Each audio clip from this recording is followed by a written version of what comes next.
one of the most important things I'm ever going to show you. This is a little bit long, but well worth it. I'll try to make it in 2,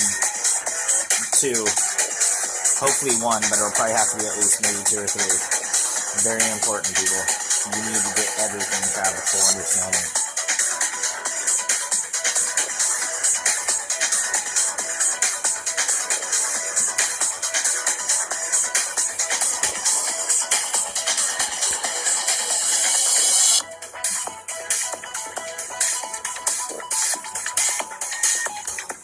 Okay, so time is of the essence here. We're very limited on time.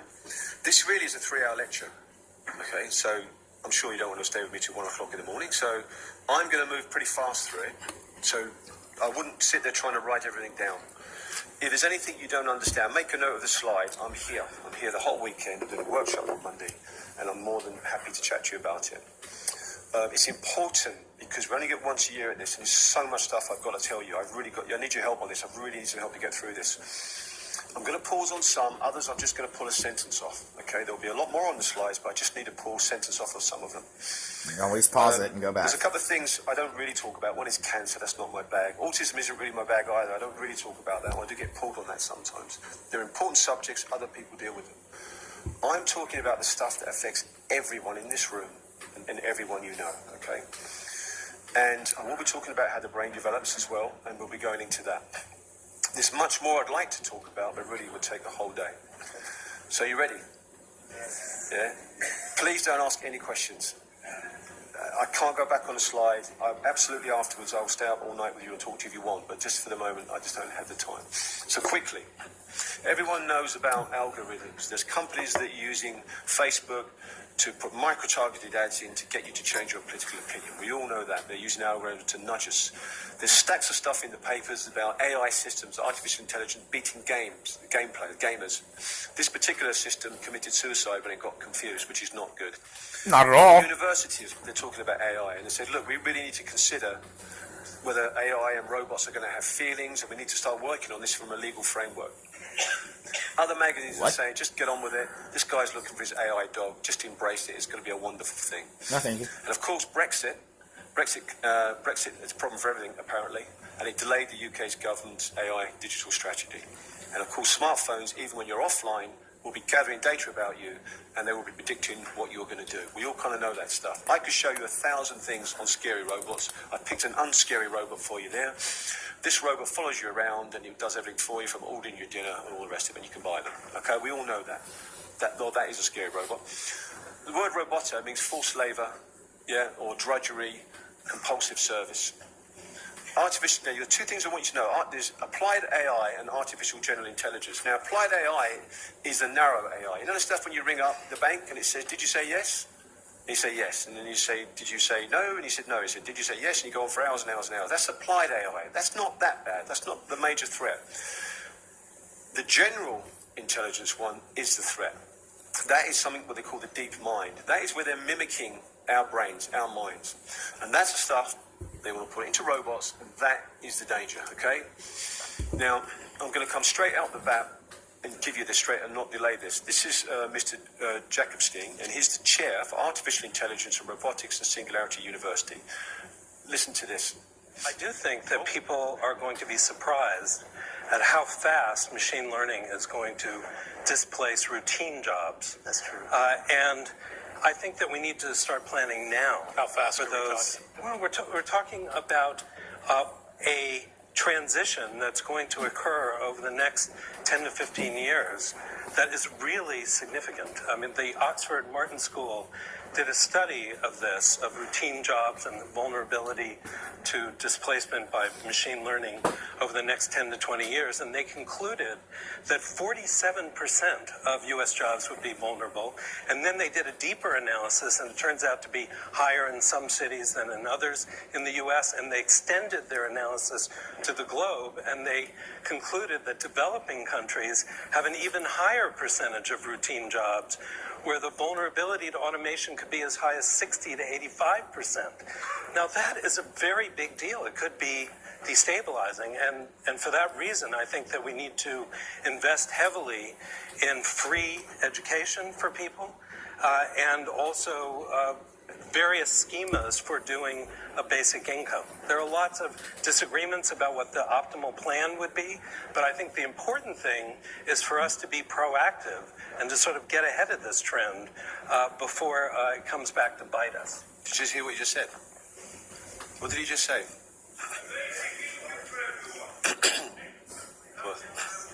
What he just said was you're all going to go on the dole. Right. Now I haven't got time to get acquainted, but okay. Have a look what happens to people on the dole. Okay, and just if you think that's a good thing, where you live, okay, how much money you get, you'll be told where to live. And if you look to Australia, what happens there on the dole on Social Security if you don't want to have a vaccine? What happens to your money? If there's one thing you need to remember from this weekend or from my talk, is that's it. Okay? And how many years did he say? 10 to 15 years. If you've got no job, how can you withdraw what power have you got? How can you withdraw your labor? The study is this study here. There's another study that backs it up, just come up and said some of these jobs have already gone, they're never coming back. This is huge. Who knows about Agenda 2030? Yeah. This is huge. If you have no work, you have absolutely no power. Okay? And that alone is a whole subject. Well, it's handy this, because if you're not going to have jobs, well, people who don't have college degrees in the States, normally they would spend a fraction, 3/4 of their time working. Now they spend it on video games. Isn't that an interesting coincidence that this is just trending in just at the same time? That these people who aren't going to get jobs, well, they'll be entertained on their video games. What this is called it's called the Fourth Industrial Revolution. And as I said, don't try and read it all, but what they're saying is, well, what we've got to do is we've got to give free education. We've got to keep those humans educated to keep up with this artificial intelligence. It's never going to happen. It's going to outstrip us so fast. You know, your feet aren't going to touch the ground. But it's okay, because at the bottom it says, look, but the primacy of human dignity is what we need to keep. I find that I'm a little bit confused, because they're calling it post-human. So how do you keep human dignity when you've gone past humans? And these conferences are going all over. At the end of this talk, you are going to have no doubt that this is everywhere, and the ship has changed direction, and this is the way it's going, and no one has asked your permission. Nope. And there's all this kind of study, this kind of conferences going on. They want queer studies, religious studies, all these people to speak on. Now, even Netflix, this isn't a joke. He was asked about this. He said, we don't even know who we're going to be entertaining. So we're looking at our business model. We might actually be entertaining AI and robots. Oh, God.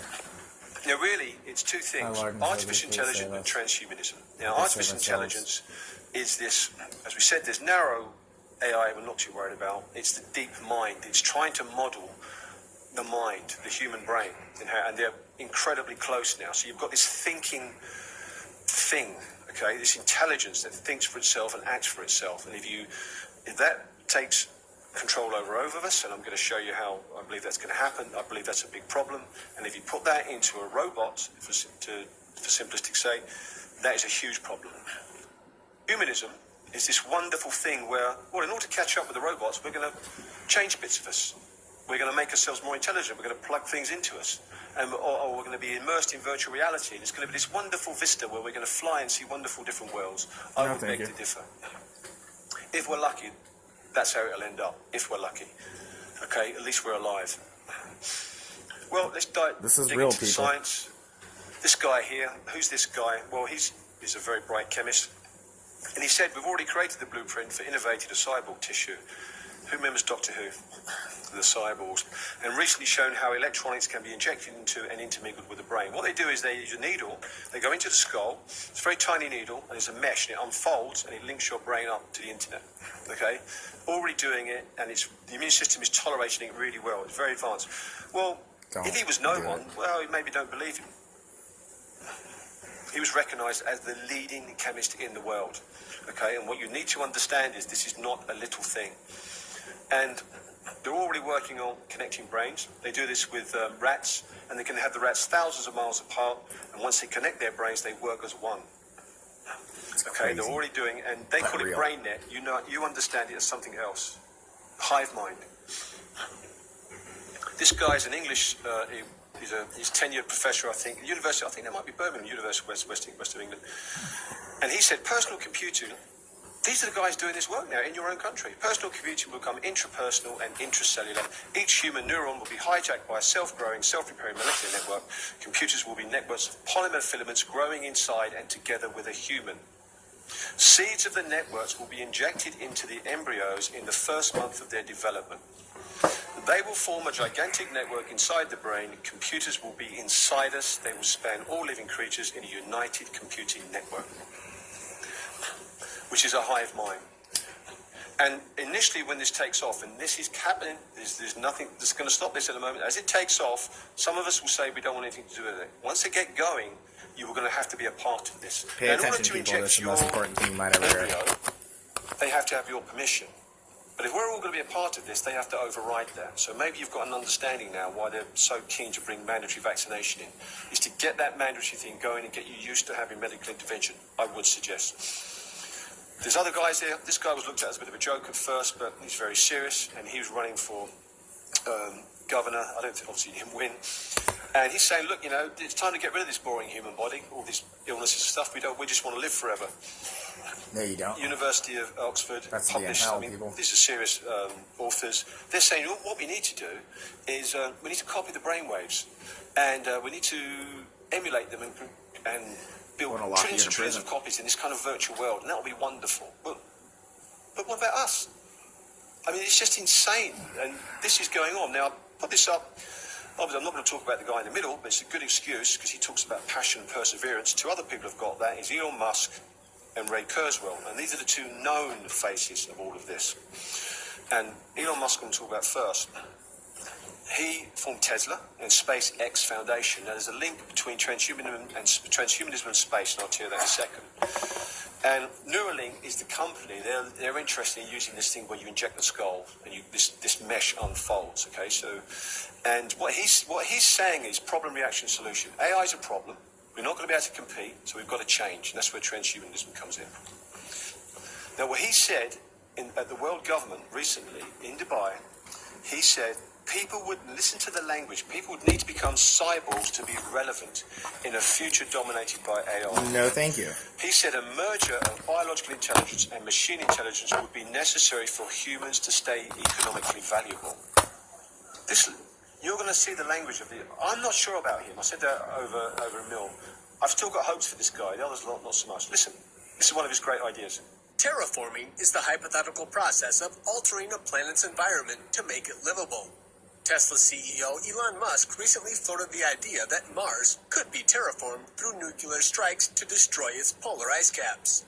The average temperature on Mars is similar to Antarctica in winter. Destroying the poles may warm the planet, but scientists told the Los Angeles Times this may not warm Mars enough and could lead to unknown changes in its terrain. I mean, who was I talking to? I think it was Mike. I said, if you went to work in Tesco's, he said, oh, what do you do? I said, I've got a great idea. I said, what's that? He said, I think we should nuke Mars. I mean, they'd go next. You couldn't get a job as a shelf filler, could you, if you did that? And, okay, so that's the first guy. The second guy, the second genius is this guy. Now, he wrote a chapter in this book. And in this book, the scientific conquest of death, it will be routine practice to have billions of nanobots coursing through the capillaries of our brains, communicating with each other, as well as with our biological neurons and with the internet. One application would be to immerse you into virtual reality. Now, he didn't say, oh, by the way, can I ask you your permission if you'd like to do that? What he's saying is, people talk about smart dust and they talk about it incorrectly, but what he's really saying is this stuff will be ubiquitous in the air, and when you breathe it in, it will perform this task in your body.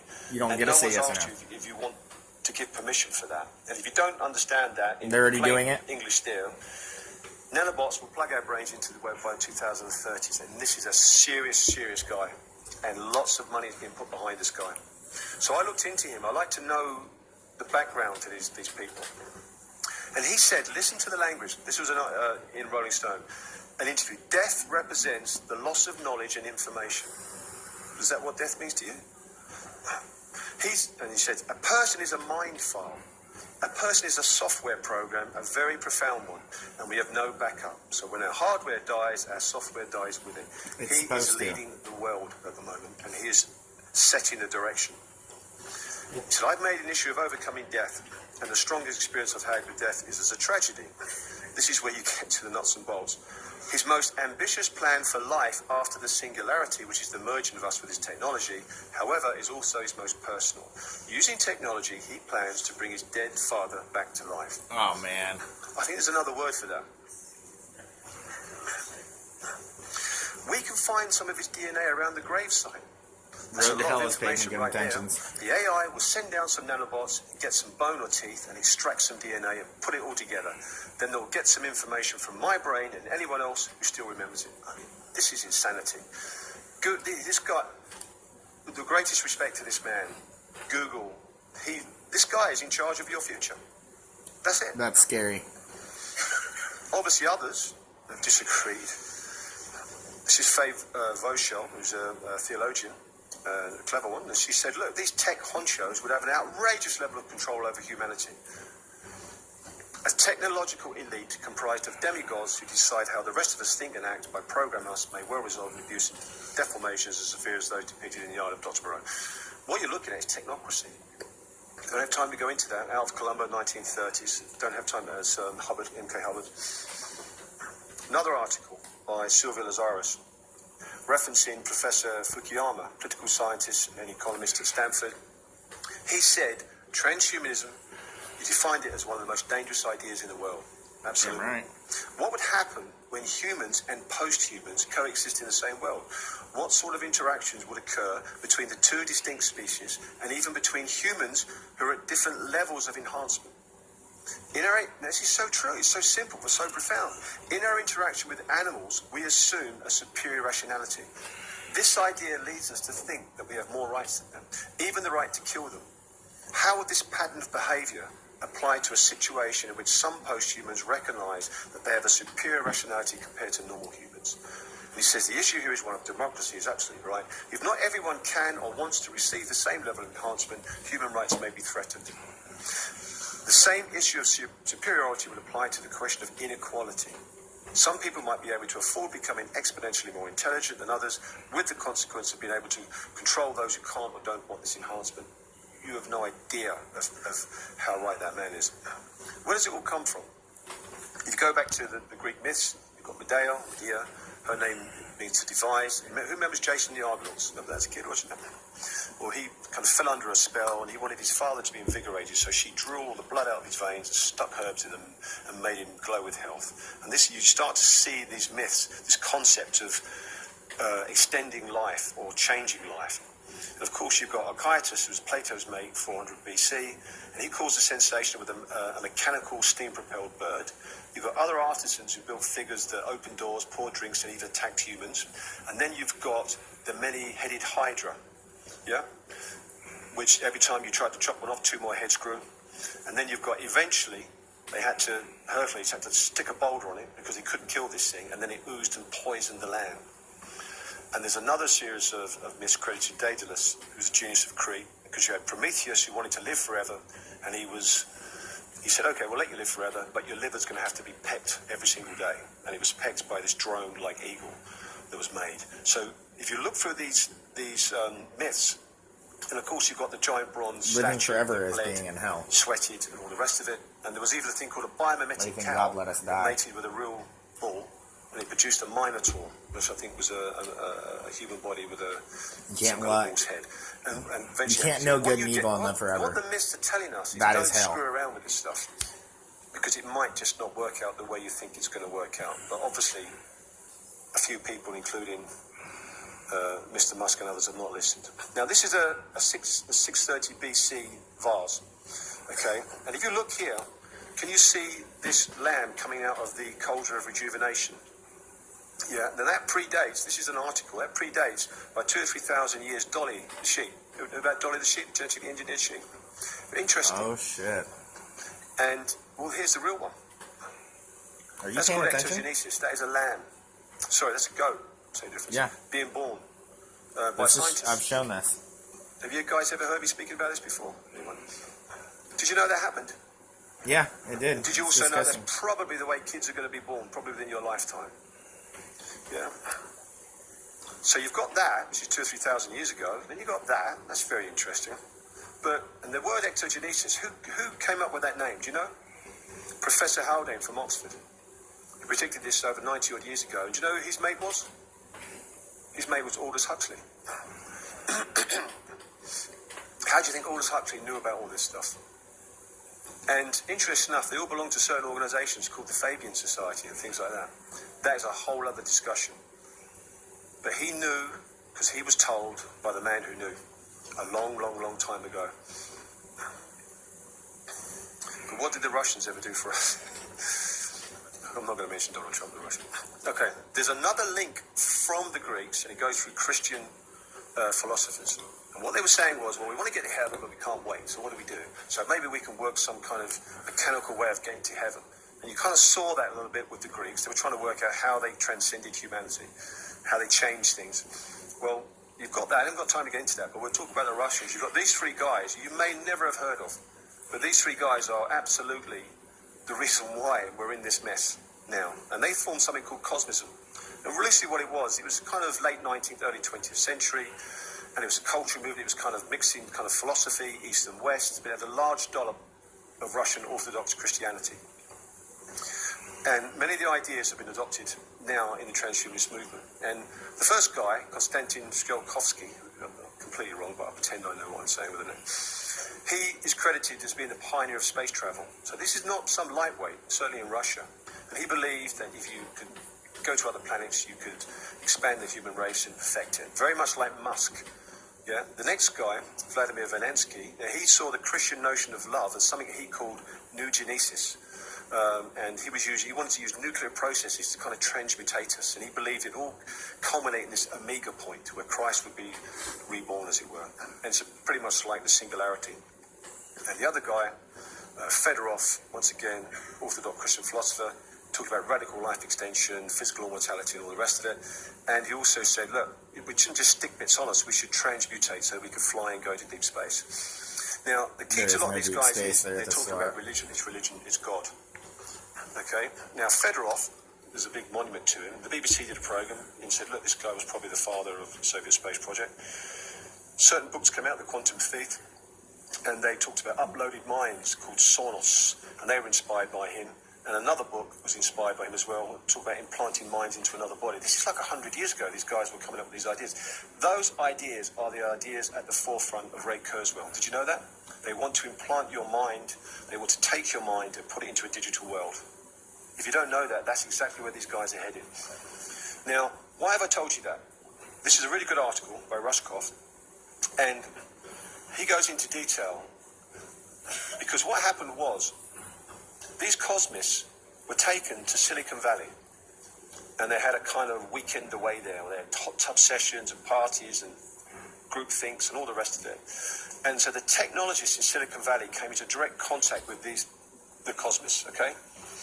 And what they said was, well, these guys are probably the first to think of transcendence as a problem of engineering.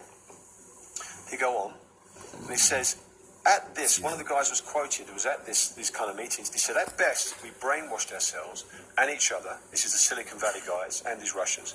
At worst, we embedded with a set of really weird memes, which then went on to guide our leading technologists. That's why Google, this is the point, lost interest in organizing the world's information and is now so intent on developing AI and a server cloud for Kurzweil. Now, Kurzweil is the guy that wants to bring his dead father back to life.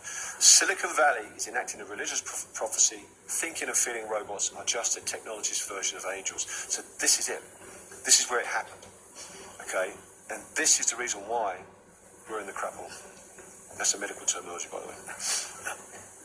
I want you to listen. I'm very quickly going to go listen to the language. This is another British academic who is a proponent of transhumanism. He wrote a book, co-authored a book on it, called The Proaction Imperative. Listen to his language. Perhaps the most potent argument against suicide in modern secular societies is that it constitutes a wasting of the agent's own life. However, the force of this argument could be mitigated if the suicide occurred in the context of experimentation, including self-experimentation with very risky treatments that aim to extend the human condition. Suicides in these cases could be quite informative, and hence significantly advance the prospects of the rest of humanity. The suicide agent's life would most certainly not have been in vain. Cutting-edge enhancement research is currently conducted on non-humans and or simulated on computers. It's generally agreed that real change will only come from monitoring human uses of the relevant enhancement treatments. But as long as that research ethics code for human subjects continue to dwell in the shadow of the Nuremberg trials, a very high bar excuse me, will be set on what counts as informed consent. Are you hearing what I'm hearing? You know, that pesky Nuremberg trials, all that was for was a bit of a problem to create a high bar for universities. The only reason for such a high bar is the insurance premiums that universities and other research institutes would need to. Okay, I'm gonna make this a 3-part thing. I'm not saying that I agree with everything that this guy is saying, but a lot of what he is saying is true and real. And this is all stuff that you guys can look up and vet yourselves. This is disturbing. This is where we're heading. I'm going to try to get the rest of these uploaded tonight. Alright.